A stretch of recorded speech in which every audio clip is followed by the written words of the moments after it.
Sex is not shallow. The study of languages is not profound.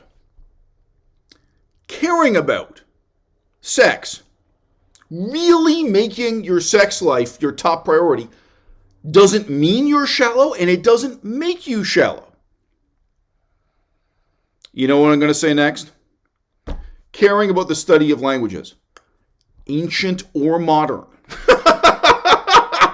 Making the study of languages your priority, it does not make you any less shallow or any more profound. Okay? Yeah, I'm talking about the connection between people's intellectual lives and their sexual lives constantly. And not just because it's taboo. I think it's of tremendous practical importance for us, one and all. Who do you eat breakfast with? Who do you read books with?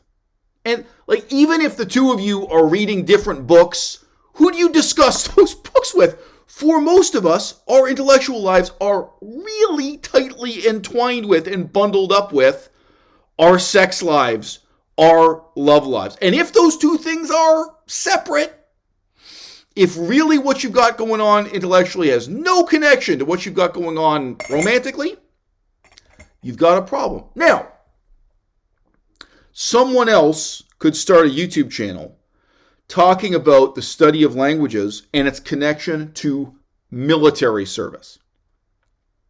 It's not going to be me, right?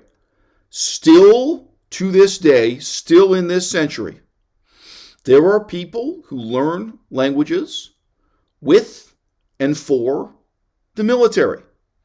There are people whose experience, the study of languages, is instead very closely linked to violence, interrogation, deployment in one war zone after another, and then brief periods of time, studying in prison-like conditions on military bases. And if you haven't guessed, I have talked to some of those guys.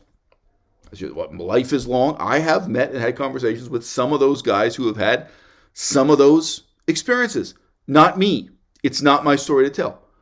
Still in this century, for a small percentage of people, the study of languages is instead linked to their relationship to grandparents or sort of adopted grandparents, elderly people they feel some connection to. I knew the story of a guy.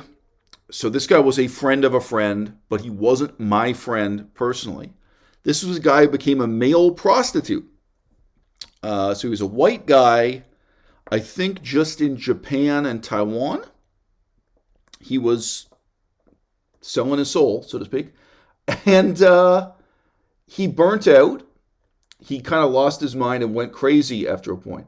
And he blamed the alcohol. He was forced to really drink with these women. These women really wanted him to get drunk with them and to be seen drinking alcohol together. This was a lot of what these women were paying for rather than the sex itself.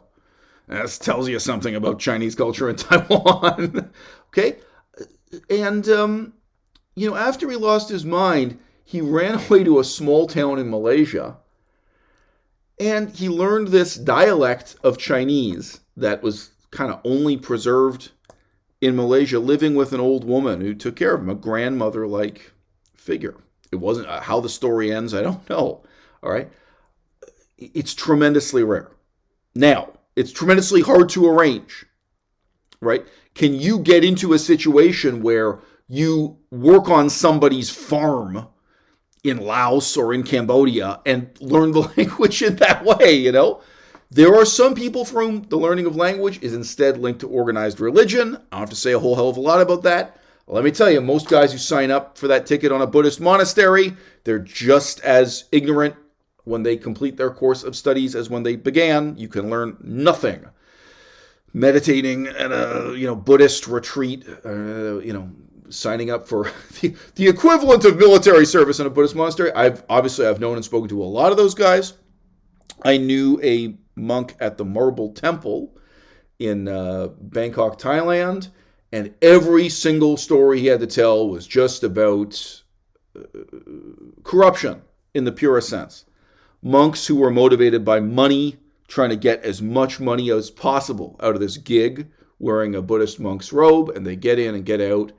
And always remember, he told me the story of one guy who his target was to stack 1 million Thai baht. That's a lot less than $1 million, but still a significant amount of money.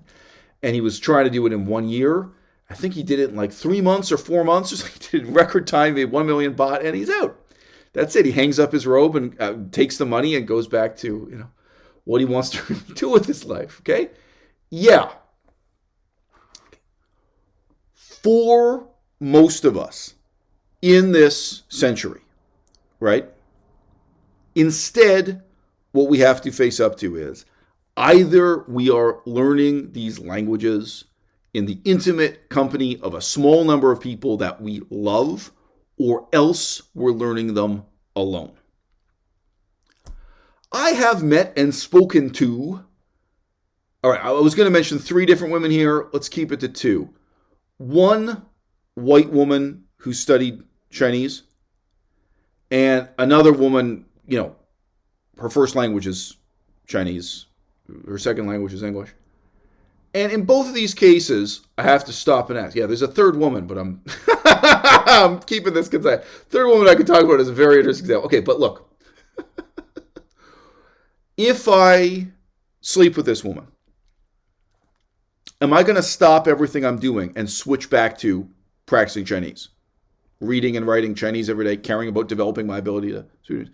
And again, even just keeping at these 2 examples, they're both very interesting in instructive contrast, because one of these is a white woman who chose to study Chinese, and the other one, she didn't have any choice in the matter. I guess you could say she chose to learn English, right? Conversely, a language like Finnish, is this worth studying for me if I'm alone and I remain utterly alone? Now, for me, with the Finnish language, the answer is yes. And that's why I'm so committed to learning Finnish, whereas I found it impossible to commit to even learning French, even learning Russian, even learning ancient Latin in the absence of a social context that would make that meaningful, right? Am I learning this language just for the sake of learning the language, period? Is that enough? Is that rewarding? Or do I need someone to love me? Do I need a community of people that in some sense, literally and not so literally, make this meaningful, hold my hand?